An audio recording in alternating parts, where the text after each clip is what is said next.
Welcome back to the channel today, the British Artillery.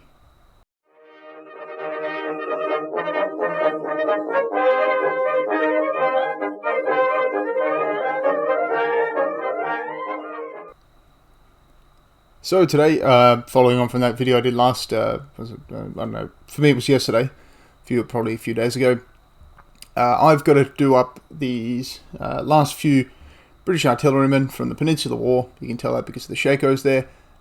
Almost finished this one, just got to do the plume. You can tell just quickly the Shakos and sort of the uniform as well, although it's harder to tell on the men. The officers have longer coats early, shorter coats later, but anyway. So I figured if I'm going to do it, I might as well show you guys how I do it. What's content for the channel, plus I don't know if there's anybody out there who's having sort of issues with it. You know, more tutorials is always good. So I'll do a tutorial on this, and I'll also do a tutorial on the straight up British line infantry of the Peninsular War. Although of course the same thing applies to infantry of the Waterloo campaign. The only difference is that you would have to paint the trousers grey for Waterloo and the later half of the peninsula. Anyway,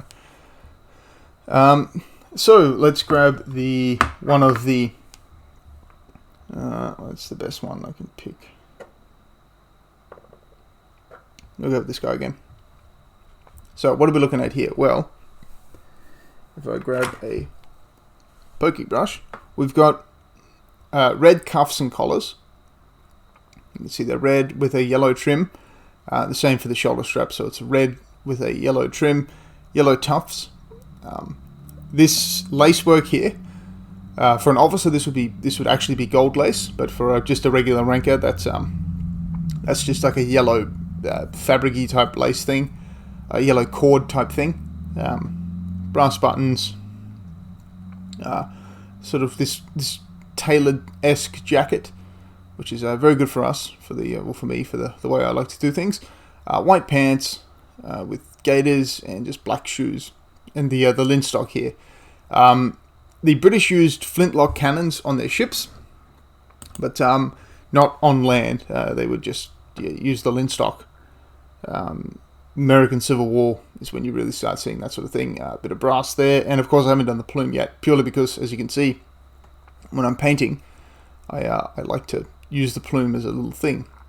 You can see here yellow trim around the bottom, this weird little triangle thing, back pockets there. So yeah, we'll get into it. These are just the infantry. Like everybody else in my army, they have this sort of light brown hair, and we'll get to it.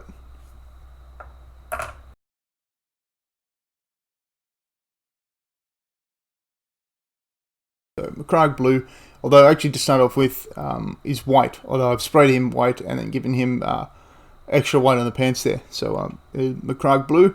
I'll try and find some period appropriate music, so enjoy.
There's the coat down with McCragg blue. One thing I should also point out is, unlike everyone else in the British military, the cartridge box on the Artilleryman is white. So we'll let that dry and then move on to the red. So onto the red, we're using Mephiston red.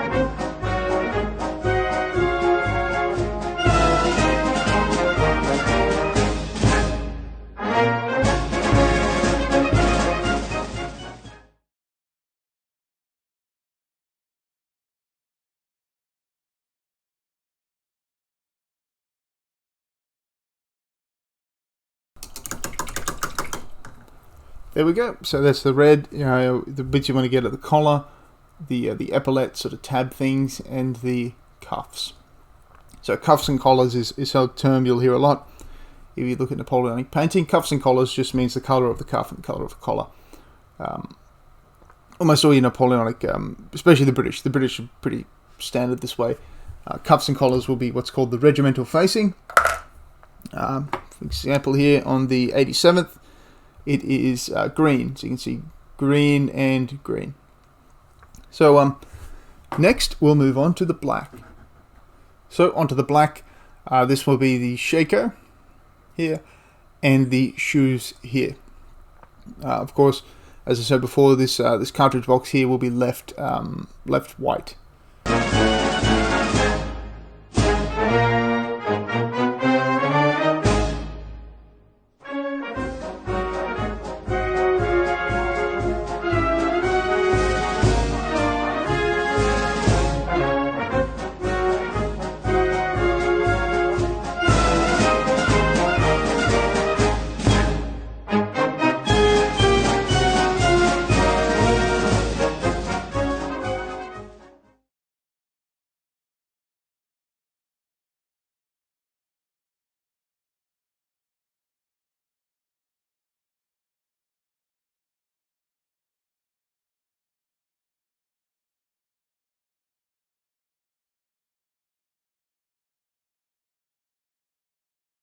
So there we go. Onto that, we'll go to the white cartridge box and the straps.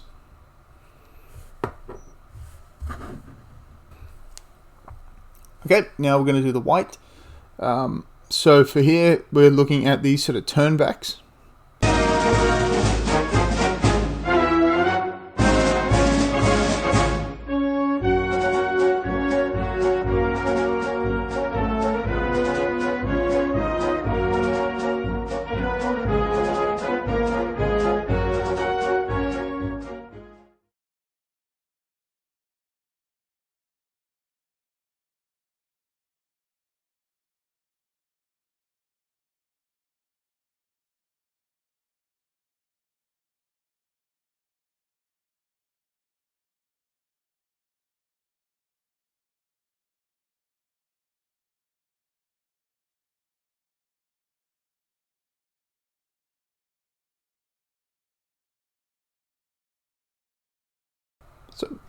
So that's that done. This is like a telescope case. I think that's a telescope case. It's really short. It may be something else. Could be something else. I'm not an expert on the equipment of the artillery. And even when I am interested in the artillery, it's more the horse artillery because it's just fancier and cooler. So I will come back to this and do the yellow next. Yellow and the brass Shako plate. Okay, so onto the yellow. So the yellow we're not going to do is this little triangle in here, the piping here. We are going to do this little lace section here. We are going to do the tufts. We're not going to do the lining. So main thing of this is only do what matters. Only do what's not going to be obliterated as soon as you hit it with a thing. So any highlights, not going to do. We're going to do this lace because that's a large area. But we're not going to do the little highlight along the bottom of the coat there. Remember, we're blocking out colors. Also, I highly recommend you watch my video painting the British infantryman, which I'm filming at the same time, but this will be released before that. So keep an eye out for this. But I'm going to basically go through these other techniques that I use. So I'm using Vallejo model color, flat yellow. You can use whatever yellow you want. The only paint I'm actually particular about is actually Army Painter Matte White. Every other color is completely interchangeable. But that's why if you don't hear me mention a color, it's really because just sort of pick what's close. I'm not a color guy, really.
So you might notice that sorry, bits up in here aren't as bright as they should be. Just do 2 coats, especially with yellow. Now this is all sort of mangled and messed up. I could get the water out and rewash that, but I think that after a wash, come over really fine and do it. I don't think we'll notice that too much. This other cuff here, I think I got pretty good. So the buttons will get done in brass. So yeah, so the little tufts, again, it's going to be completely lined, and it actually looks really nice when you're done. Not my paint job, but the actual uniform itself. See the sort of trimming there, the yellow sort of highlighted areas. Yeah, and you might notice that this is a Warlord. Is this a Warlord? Yes, it's a Warlord. Came with in the starter set. You'll notice that they're not really wearing equipment. This is the only guy with the ammo pack, cartridge box, cartridge box. Because this is the artillery. Artillery, no matter what period, normally are the first guys to start taking equipment off. You always see them in World War II with their shirts off and all that sort of stuff, because it's just hot work. So I'm not going to bore you to death with a second coating of yellow. I'll do that off camera, and then we'll come on and do the flesh and the. We'll hit the Shako now while we're at it. Just a little brass thing on the Shako. Again, we're not really doing the buttons now, because we want the buttons to be shiny, and anything you want to be shiny, you want to do after the highlight. After the wash. So this Shako plate, we don't mind, it's dull. We actually want it to be a little dull to bring those colours out. But these buttons here, we want nice and shiny, so that they can really shine and be distinguished. That's a better example there. Anyway, so moving on. Next will be the skin and the little box here, which I'm going to call a telescope case, but I'm not really sure what that is, to be honest. So onto the skin. Again, you can see him slowly coming along there. Musket done. That video will probably come out a week after this video. I still have to go through and do that yellow, sorry. But the skin, and I'll come back and do the hair after that. And as we do the hair, we'll also do this, what I'm calling the telescope case. So the skin, Cadian flesh tone. I think is it still called that? It's still called that. Games Workshop likes to change the name of their paints to maximize their copyright. So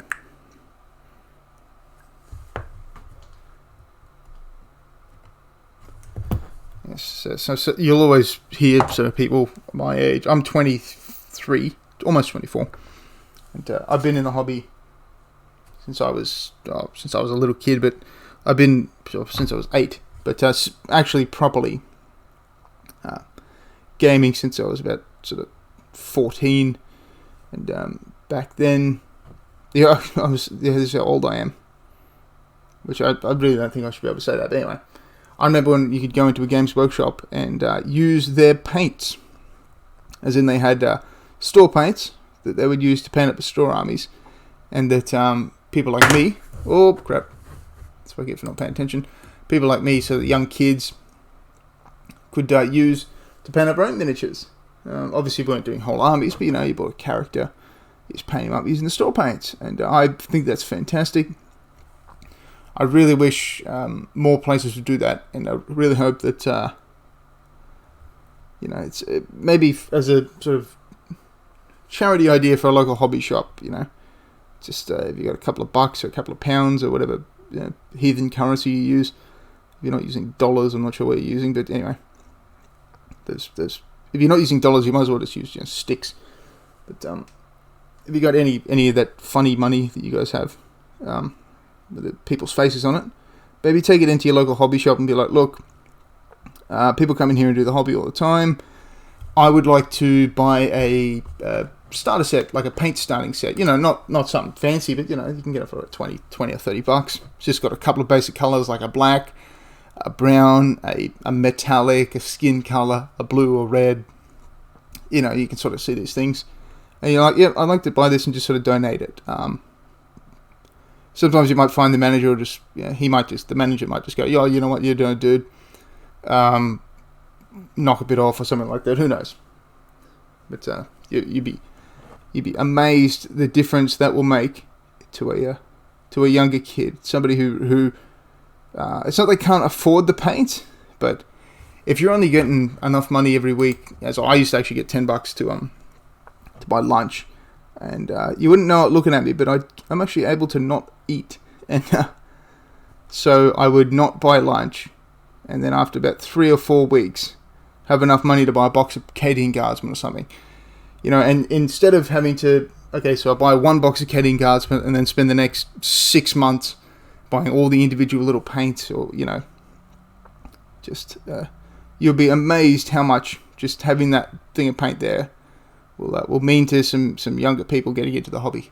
It's one of the biggest expenses we have, because we as hobbyists who've been in it for a while, I'm assuming that's who's watching this, we hobbyists who've been in it for ages, in my case more than a decade, all we have to do is replace stuff. Like if my paint runs out, all I do is I just order another paint, and it's like $6 or $7. And that's rare that I pay more than $4, $3 or $4 more likely. So for us, it's it might be $300 a year, but it's $300 over 12 months. Whereas a kid looks at that and they have to go, I have to come up with $50 or $60 before I can have this army painted, and it. I think we have to start